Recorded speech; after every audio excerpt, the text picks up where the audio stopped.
Hola, ¿qué tal? Leandro por acá. En esta lección profundizaremos en varios detalles con respecto a los reguladores. Hablamos en lecciones anteriores con respecto al regulador de carga y su importancia. Repasando, lo que esperamos de este componente es que pueda evitar circulaciones inversas de energía desde las baterías hasta los paneles y que pueda también evitar sobrecargas en las baterías, así como también sobredescargas. También sería deseable que el regulador nos permita visualizar ciertos parámetros como tensión y corriente, entregados desde los paneles, desde luego, y mejor aún, que electrónicamente pueda sacarle el máximo jugo a la energía que nos entregue nuestro generador fotovoltaico. Lo que debe hacer un regulador de carga es entregar un cierto voltaje a la batería según su estado de carga. En este sentido, existen tres etapas de carga de una batería. La primera es de fondo o carga rápida y se da cuando una batería está muy descargada y requiere que el regulador entregue mucha corriente a valores de tensión crecientes, al menos hasta alcanzar un estado de carga del orden del 80% en la batería. En ese momento, el regulador da por finalizada esta etapa de carga y procede a la segunda etapa, conocida como absorción. En este caso, a voltaje constante se entrega cada vez menos corriente hasta alcanzar un estado de carga del 100%. Por último, se sucede la etapa de flotación. En este caso, la batería ya está cargada al 100% y lo que sucede es que el regulador maneja la corriente entregada de forma tal que busca compensar la autodescarga natural que toda la batería sufre con el paso del tiempo y también compensar los consumos mínimos que el regulador y el inversor o todo aquello que esté conectado a la batería siempre va a tener. Existen dos tipos de reguladores, los PWM de eficiencia media y bajo costo y los MPPT de alta eficiencia y alto costo. En general, los MPPT son siempre superadores y permiten su incorporación en cualquier tipo de instalación.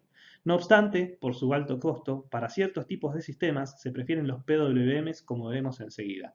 En cualquier caso, un regulador de carga deberá ser específico para la tensión de trabajo del sistema que estemos planteando en nuestro banco de baterías, además de la que el generador fotovoltaico le vaya a entregar.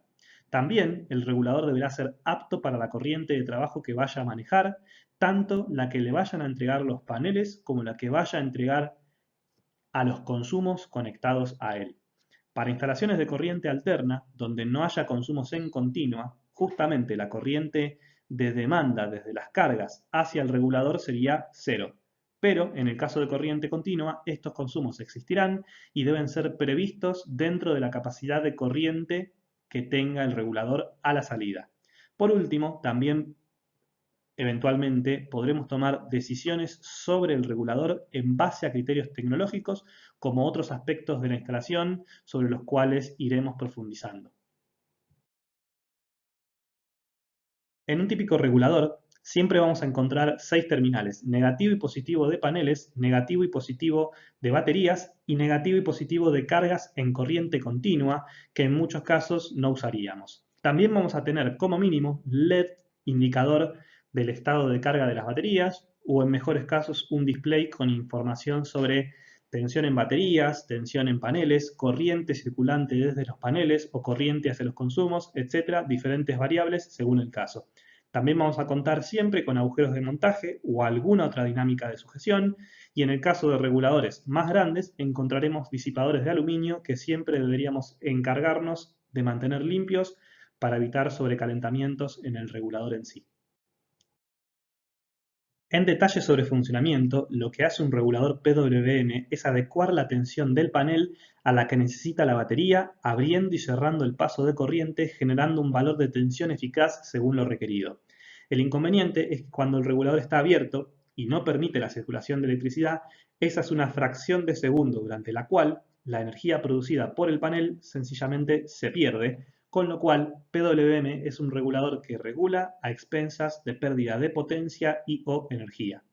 Por otro lado, el regulador MPPT, o de seguimiento de punto de máxima potencia como se conoce, lo que hace es regular la tensión que necesita la batería, reduciendo la que le entrega el panel, pero manteniendo potencia casi constante, de modo que a la salida entre más corriente que la que recibe.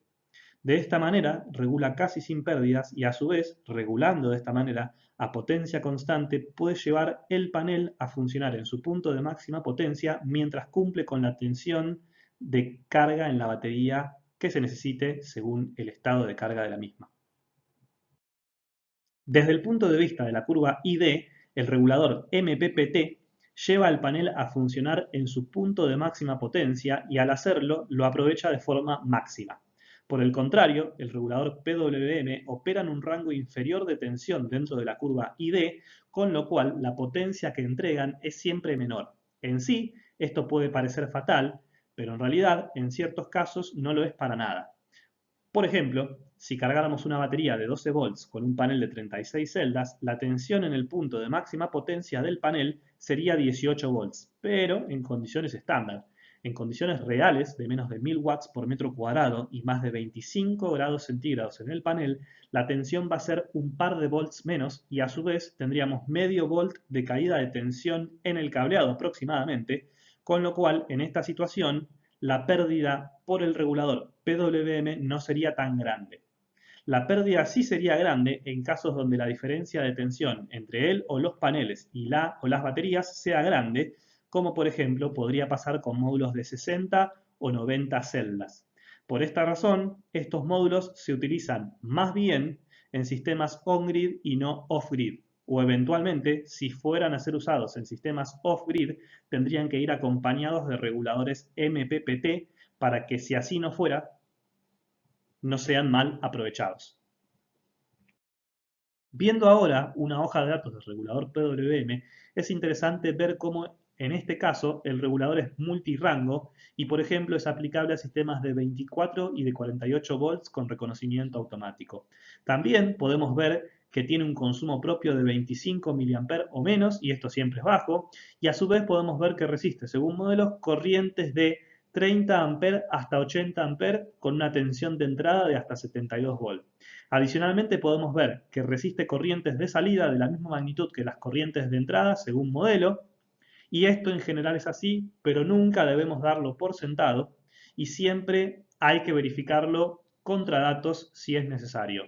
La realidad también es que en muchos casos la toma de consumos que trae el regulador para salidas de corriente continua no es utilizada, con lo cual esto no hace falta. Pero si no fuera así, es fundamental verificar estos datos.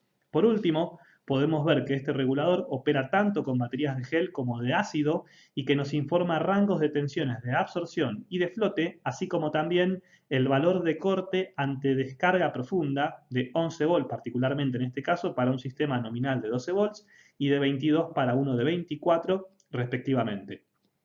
Esta tensión es verdaderamente lo que marca cuál va a ser la profundidad de descarga que vaya a alcanzar la batería, o en todo caso marca en qué momento nos quedaríamos sin energía en nuestros consumos.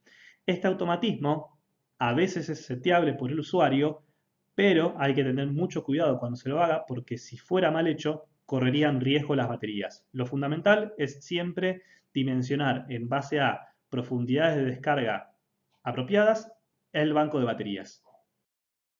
Abordando ahora datos de un regulador MPPT, nuevamente podemos ver tensiones de operación, consumos propios, voltajes de entrada máxima y capacidades de corriente según modelos.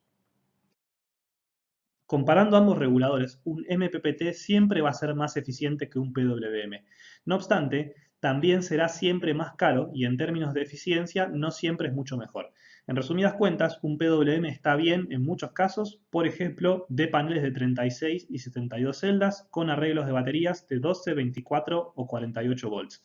Y un MPPT va bien en todos los casos, aunque es muy necesario en el caso de módulos de 60 celdas, situación en la cual utilizar un PWM llevaría a muchas pérdidas.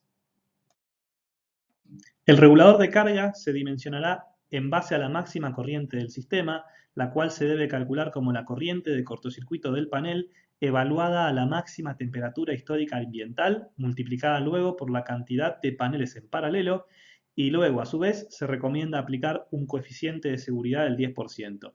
En este ejemplo podemos ver en esta filmina una corriente calculada de 28,71 A. Naturalmente, no existe un regulador de justo ese amperaje, así que por catálogo tomaríamos uno de 30 amperes. En este análisis también vale comentar que deberíamos cerciorarnos que la tensión admisible del regulador no sea superada por el arreglo de paneles. No obstante, lo común es que esto no ocurra cuando se usan arreglos lógicos de 36, 60 o 72 celdas con el regulador de carga que corresponda.